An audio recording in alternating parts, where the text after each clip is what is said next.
एक दिन एक चुड़ैल और उसकी बेटी एक पेड़ पे बैठ कर के ये सोच रही थी कि होली का त्यौहार हर्षोल्लास से सभी इंसान मना रहे हैं, हम लोग भी ये जीवन क्यों नहीं जी सकते हैं। तभी उसकी छोटी बेटी बोलती है, चलो ना माँ, धरती पे हम लोग भी ये रंग और उल्लास का त्यौहार अच्छे से मनाएं। तब उसकी माँ बोलती है, चलो बेटी, हम लोग भी चलते हैं, इस चीज़ का आनंद लेते हैं। और उसकी बेटी और वो चुड़ैल दोनों ही धरती पे मानव रूप लेकर के आ जाते हैं और आम इंसान के जैसा वो लोग भी खटने लगते हैं और डेली का जीवन जीना चाहते हैं और जी रहे हैं। तो उसकी कहानी, उसी की जवानी। माँ, मुझे भी पिचकारी चाहिए, सब होली खेल रहा है। कहाँ से मैं एक पिचकारी लाऊं तेरे लिए? माँ, मिट्टी के बर्तन बना करके सभी कोई बेच रहे हैं और अपने घर के त्योहार को अच्छी तरह से मना रहे हैं। चलो ना, हम लोग भी बना के बेचते हैं मिट्टी के बर्तन को। ठीक है बेटी, चलो हम लोग भी बना के बेचते हैं।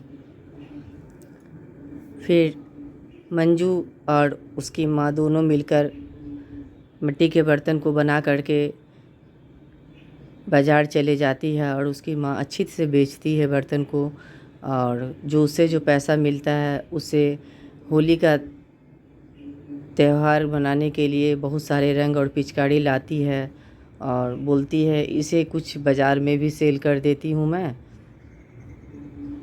और कुछ मंजू तुम अपने लिए रख लो इसे।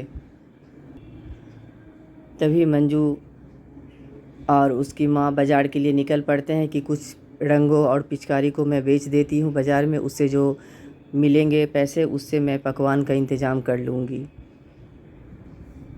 तो मंजू बाज़ार के लिए और उसकी माँ बाज़ार के लिए निकलती है। हाँ, चलो बाजार। हाँ, चलो बेटी, चलते हैं। माँ, आज तो कुछ अच्छी बिक्री नहीं हुई है, क्या करूँ बेटी? हम लोग की नसीब ही खराब है। उससे जो बिक्री होता है वो थोड़ा बहुत लेकर के उसकी माँ घर आ जाती है, और रास्ते में ही उसकी माँ जब घर लौट रही होती है तभी उसकी माँ बेहोश होकर गिर जाती है।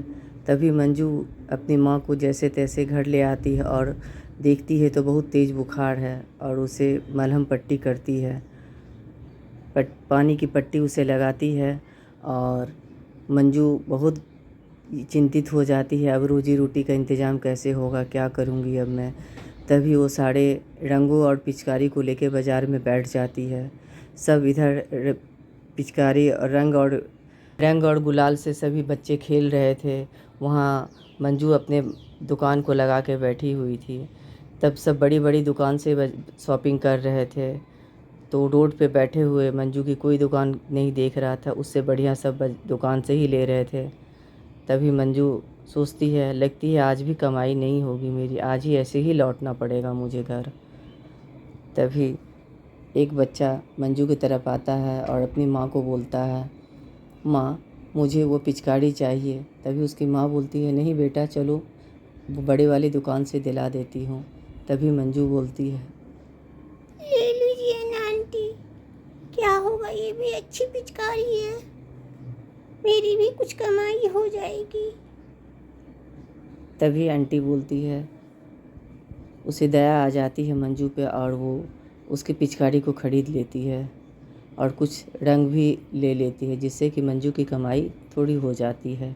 और वो सारे बर्तन और सारे रंग और सारे बर्तन को लेकर के घर आ जाती है। उसकी माँ की तबीयत दिन पर दिन बिगड़ते ही जा रही थी। तभी मंजू होली के दिन भी अपनी दुकान को लगाती है।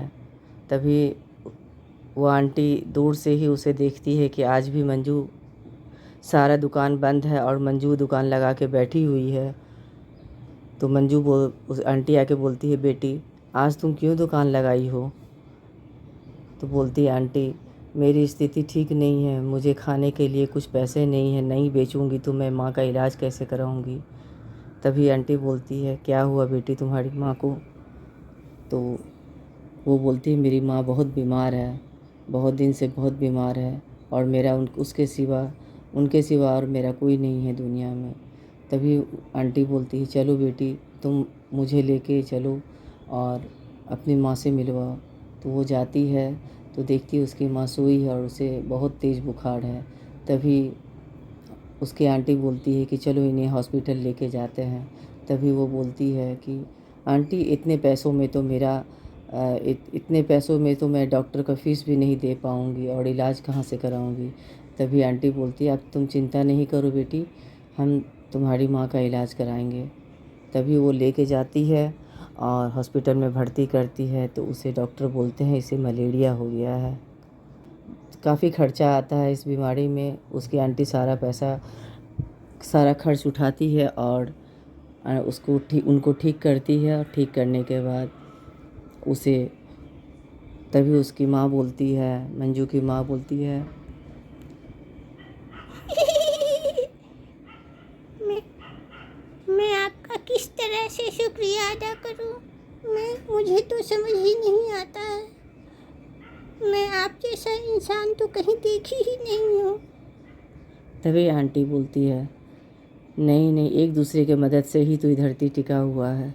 यदि मैं आपके आज काम नहीं आऊँगी तो मैं भी मुसीबत में गिरूँगी, तो मेरा भी कोई काम नहीं आएगा। मंजू की माँ को बोलती है, आप कहीं काम क्यों नहीं कर लेते हैं? चलिए मैं आपको अच्छी जगह काम में लगा देती हूँ और मंजू को भी स्कूल में दाखिला करवा देती हूँ। तभी मंजू की माँ तैयार हो जाती है और मंजू भी स्कूल जाने लगती है।